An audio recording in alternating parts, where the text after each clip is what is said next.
Assalamualaikum warahmatullahi taala wabarakatuh. Alhamdulillah wassalatu wassalamu ala sayyidina Muhammad wa ala alihi washabihi ajmain. Rabbi shrahli sadri wa yassir amri wa hlul 'uqdatam min lisani yafqahu qawli. Subhanaka la ilma lana illa ma 'allamtana innaka antal alimul hakim. Pertama-tama kali marilah kita bersyukur kehadrat Allah Subhanahu wa taala kerana dengan limpah kurnia kita masih lagi hidup dalam lingkungan iman Islam dan ihsan, dan sama-sama kita bertaubat kepada Allah Taala akan segala dosa yang telah kita lakukan, sama ada kita sedar ataupun tidak. Baik, pada kali ini saya ingin buat satu reaction ataupun ulasan tentang satu statement yang saya dapat daripada grup WhatsApp yang dibuat oleh saudara Snap. Statement itu mengatakan bahawa Al-Quran ini bukanlah untuk orang Islam, tetapi untuk manusia sepanjang zaman sebagai petunjuk. Dan dia mengatakan tidak ada ayat dalam Quran yang mengatakan Al-Quran itu adalah untuk orang Islam. Screenshot bagi statement itu saya ada sediakan di sebelah.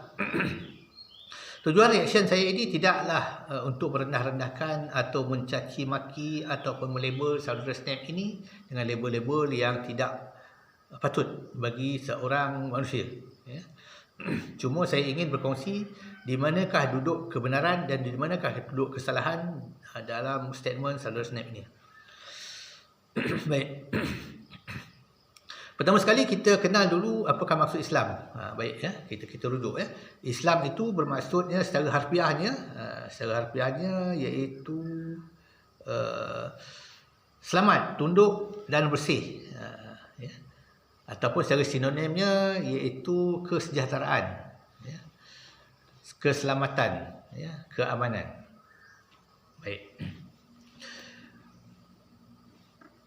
Sabda Nabi sallallahu alaihi wasallam, ya, aku tinggalkan kepada kamu dua perkara, iaitu jika kamu berpegang kepadanya kamu tidak akan sesat, iaitu Al-Quran dan Sunnah. Ya, hadis riwayat Imam Malik.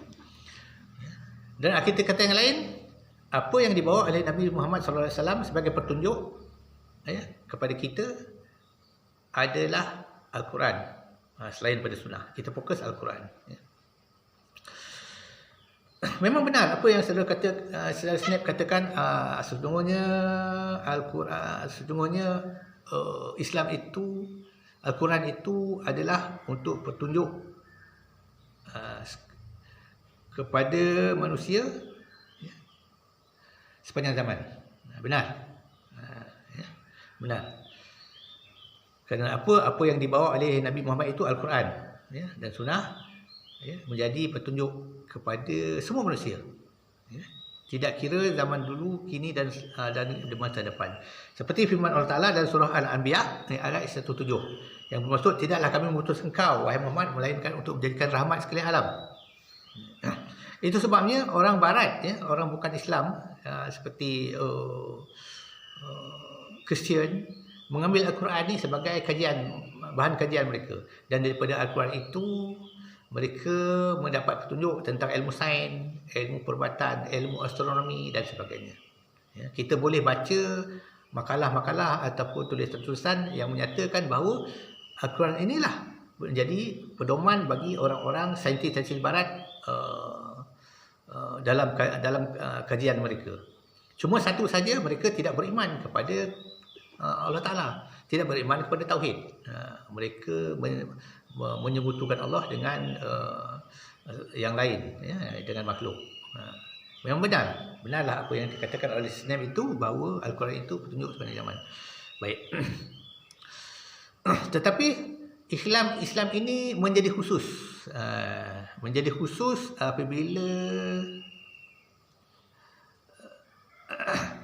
apabila Allah Ta'ala berfirman, sesungguhnya agama yang diredai di sisi Allah hanyalah Islam. Tiada berselisih orang yang telah diberi kitab kecuali sudah datang penonton kepada mereka kerana kedengkian mereka, kerjaan di antara mereka. Barang siapa yang kafir terhadap ayat Allah, maka sesungguhnya Allah Ta'ala sangat cepat hisabnya. Surah Ali Imran ayat 19. Baik.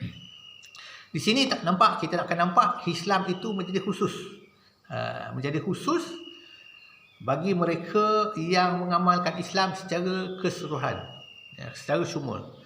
Ya, ya.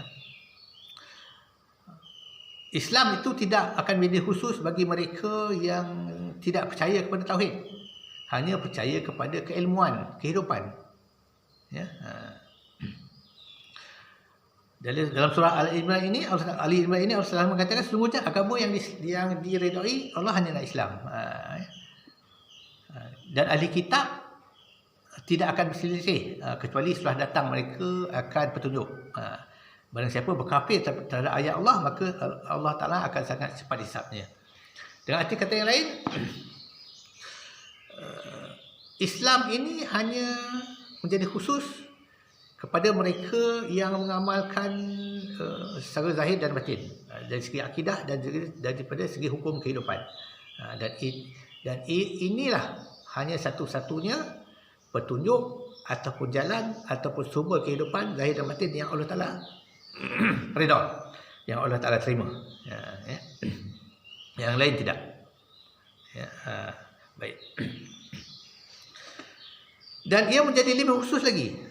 Allah Taala menjelaskan lebih khusus lagi bahawa Al-Quran adalah petunjuk bagi mereka yang mahukan Islam, yang mahukan ketakwaan. Seperti mana firman Allah Taala dalam surah Al-Baqarah, maksudnya sesungguhnya inilah kitab, iaitu Al-Quran, yang tiada keraguan dari Tuhanmu, yang menjadi petunjuk bagi mereka yang mahu bertakwa. Al-Baqarah ayat kedua. Jadi maksudnya mereka yang mahukan kebenaran, mereka yang mahukan ketakwaan zahir dan batin, yang percaya pada Al-Quran, barulah dinamakan Islam.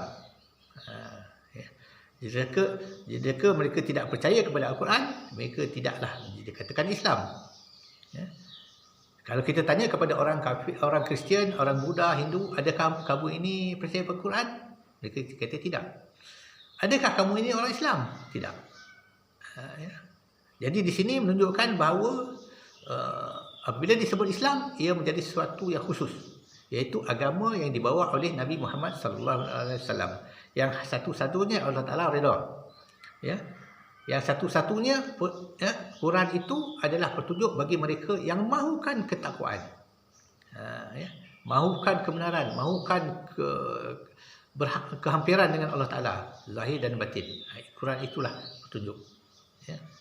Jadi dengan secara kesimpulannya, bahawa Quran itu adalah khusus, adalah umum bagi semua manusia, tetapi menjadi khusus bagi mereka yang mahukan petunjuk, yang mahukan ketakwaan, yang mahukan keamanan secara khusus.